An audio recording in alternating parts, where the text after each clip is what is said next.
जेते दौथिबी सेते खाउथिबु न सुखिब तोर हाथ लोके कहूथिबे खाइबा ठाकुर लीला चले जगन्नाथ। आज्ञा 1866 मसीहा नौंक दुर्भिक्ष ओडिशार इतिहास रे ओडिशा भोगिथिबा सबुठु बड़ दुर्भिक्ष एटा। गछरे पत्र नाही, नई रे पानी नाही, प्रति घरे जेतिकी लोक अधा लोक मरीगले। सी वर्तमान सब कांधे की जाऊची सकाळे संज बेले सी निजे सब साधु गछर पत्र खाई लोक बंचुथान। गाँव किछि लोक चिंता कले भाई आमे जदि भोकरे उपासरे दुखरे दारिद्रतारे मरिबा ताहले एठी काईकि मरिबा, चलो आमे श्रीक्षेत्र पळेइबा।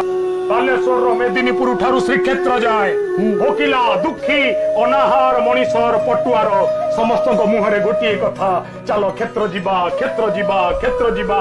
जगन्नाथ पतित पावन को चाहिए आखि बुझी मरी जीवा। गाँव में मरबानी लक्ष लक्ष लोक नना श्रीक्षेत्र में। पुरी प्रशासक था वाल्टियर डाकिले गजपति दिव्य सिंह को। गजपति दिव्य सिंह लक्ष लक्ष भोकिला आसिले श्रीक्षेत्र। अन्न मागिबे, औषध मागिबे, चिकित्सा पाई साहाय्य मागिबे। प्रशासन किछि देई परिबेनी, आम कोन करिबा? जदि से श्रीक्षेत्र रे मरि जानती तांको सब एटी पचिकी गंदेइबो, रोग तयारी हेबे, जीवाणु तयारी हेबे। श्रीक्षेत्रवासी भोगिबे दुख, आंकु केमिति बंचेइबा? दिव्य सिंह देव कहले कोन करिबा ना सुनिछि तम जगन्नाथर काले 60 पौटी भोग होउछि। 60 पौटी भोग माने 13 क्विंटाल चाउल। आज्ञा पाखापाखि गोटे काम कर, काठर भोग बंद कर दियो, 13 क्विंटाल चाउल गरीब दुखी भितर बांटी दियो। गजपति कहले पारिबिनी ना, काई पारिबिनी ना? साधारण ओडिशा वासी को पचरा जाऊ, सेमाने जदि कहिबे देई दियो देई देबी। पुरी रो बड़ दांडे विशाल साधारण सभा ऊपर बसिचंती वाल्टियर और गजपति महाराज।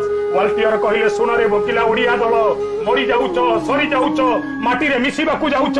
आखि आगे पुओ बापा झियो आत्मीय परिवार रो मृत्यु देखुच। राजी हेई जाओ, आज तू जगन्नाथर 13 क्विंटाल चाउल तमर खाई बंची जाओ रे लक्ष लक्ष ओडिया। वाल्टियर भाबिथिला भोकिला ओडिया बोधे ताली मारिकी नाचिबे। आग गोटे 80 वर्षिया बुढ़ी ठिया हला कहले वाल्टियर साहेब मो बड़ पुता पछे मरु मु आंठू कुड़ी हेबी। मो कालिया धन उपास रहिले ये दुख मु देखि परिबिनी। तार जी भात बंद करिवो मु ता तंटी रे दांत लगे। स्त्री बाहरी कहिला भांगिली शंखा पछिली सिंदूर, स्वामी पछे मरी जाऊ विधवा हबाकू राजी। मो जगन्नाथ स्वामी के केही उपास रखिबनी, रहिले मो जीवन रखिबिनी। भौणी कहला भोके भाई मरी जाऊ बेल गछ डाले रे राखी बांधी देबी। मो कालिया भाई उपास रहिले सही पारिबिनी। मो गुंडीचा राणी मागिची जेते दौथिबी सेते खाउथिबु न सुखिब तोर हाथ लोके कहूथिबे खाइबा ठाकुर लीला चले जगन्नाथ।